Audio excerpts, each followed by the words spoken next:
Di hutan yang tampak tenang, di padang rumput yang luas, dan bahkan di pegunungan bersalju yang keras, ada satu tokoh bertanduk yang kisahnya sering diremehkan. Ia bukan singa yang disebut raja, bukan pula serigala yang terkenal licik.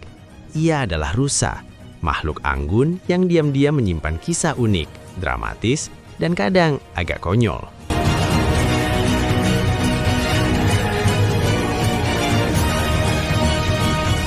Secara ilmiah, rusa termasuk dalam keluarga Cervidae. Keluarga besar ini tersebar hampir di seluruh dunia, dari Amerika Utara hingga Asia, dari dataran rendah sampai pegunungan tinggi. Ada yang berukuran mungil seperti pudu puda, yang tingginya bahkan lebih pendek dari anjing Labrador. Ada pula yang raksasa seperti Alces, yang bisa berdiri setinggi 2 meter di bahu, cukup untuk membuat kita berpikir 2 kali sebelum bilang, cuma rusa.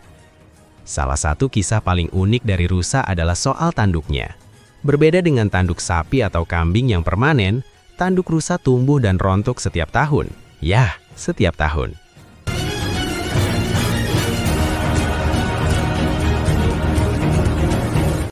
Tanduk rusa jantan tumbuh dari jaringan hidup yang dilapisi kulit lembut bernama velvet. Saat masih dilapisi velvet, tanduk itu penuh pembuluh darah dan saraf, sensitif dan aktif tumbuh. Namun ketika musim kawin mendekat, velvet mengering dan terkelupas. Rusa jantan akan menggosokkan tanduknya ke batang pohon untuk membersihkannya. Jika Anda melihat pohon dengan bekas goresan aneh di hutan, itu bukan grafiti alam, itu adalah iklan pejantan yang siap bersaing. Cie! Musim kawin atau rut adalah masa ketika rusa yang biasanya tenang berubah menjadi lebih dramatis. Pejantan saling menantang, mengaum atau mengeluarkan suara khas, lalu mengunci tanduk dalam duel kekuatan. Benturan tanduk terdengar seperti kayu besar yang dipukul. Ini bukan sekedar pertarungan fisik, tapi juga pertunjukan stamina dan dominasi.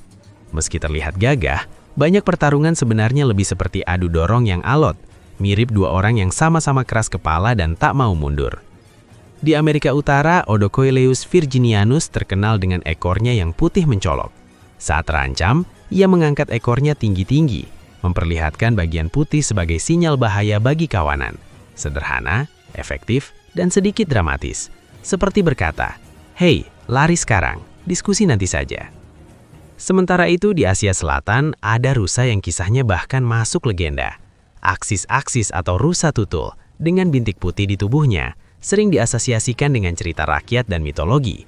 Pola tutulnya bukan sekedar hiasan, ia membantu memecah siluet tubuhnya di antara bayangan daun dan cahaya matahari, membuatnya lebih sulit terlihat predator.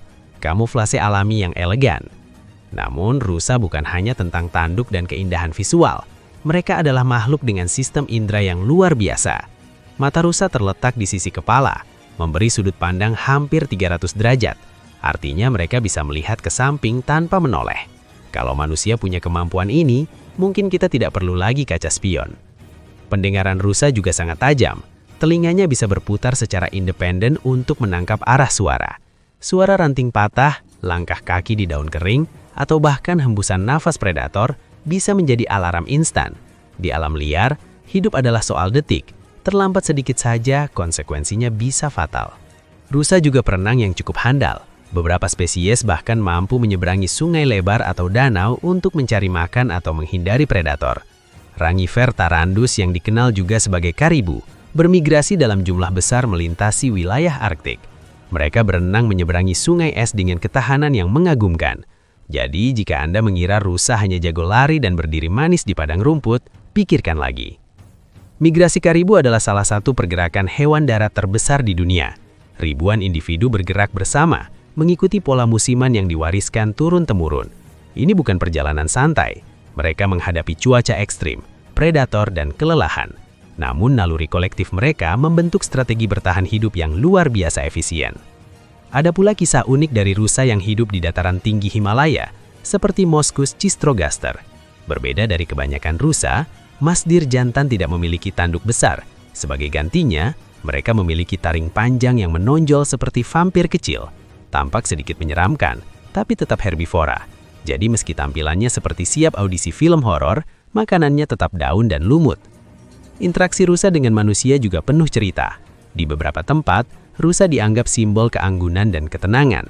Di tempat lain, mereka menjadi tantangan bagi petani karena gemar memakan tanaman budidaya. Dan tentu saja ada kisah klasik rusa yang tiba-tiba muncul di jalan raya saat malam hari, membuat pengemudi mendadak belajar arti refleks dan doa singkat dalam satu waktu.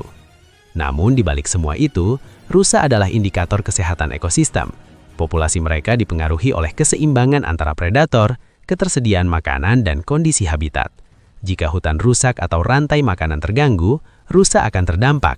Mereka bukan sekedar penghuni latar belakang alam, mereka bagian penting dari jaringan kehidupan. Secara ekologis, rusa membantu menyebarkan biji tanaman melalui kotorannya. Mereka juga mempengaruhi struktur vegetasi dengan kebiasaan merumput. Kehadiran atau ketiadaan mereka bisa mengubah wajah hutan dalam jangka panjang. Jadi ya, seekor rusa yang tampak hanya sedang mengunyah rumput, sebenarnya sedang menjalankan peran ekologis yang cukup serius. Meski tampak lembut dan tenang, rusa bukan makhluk rapuh. Mereka adalah simbol adaptasi. Dari hutan tropis hingga tundra beku, mereka menyesuaikan diri dengan kondisi yang sangat berbeda. Mereka belajar dari generasi ke generasi, mengikuti pola musim, menghindari bahaya, dan membesarkan anak-anaknya dengan naluri yang tajam. Anak rusa atau faun lahir dengan bintik-bintik putih yang membantu mereka berkamuflase di antara bayangan dedaunan. Saat induknya pergi mencari makan, anak rusa akan diam tak bergerak di rerumputan. Strategi ini sederhana tapi efektif. Jangan bergerak, jangan bersuara, dan berharap predator lewat tanpa menyadari keberadaanmu.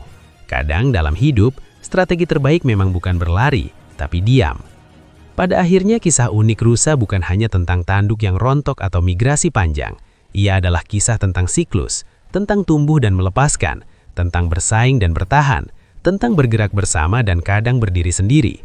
Dalam kesunyian hutan, di antara kabut pagi atau salju musim dingin, rusa menjalani kehidupannya tanpa drama buatan, tanpa narasi heroik yang berlebihan. Namun jika kita mau memperhatikan, setiap langkahnya menyimpan cerita.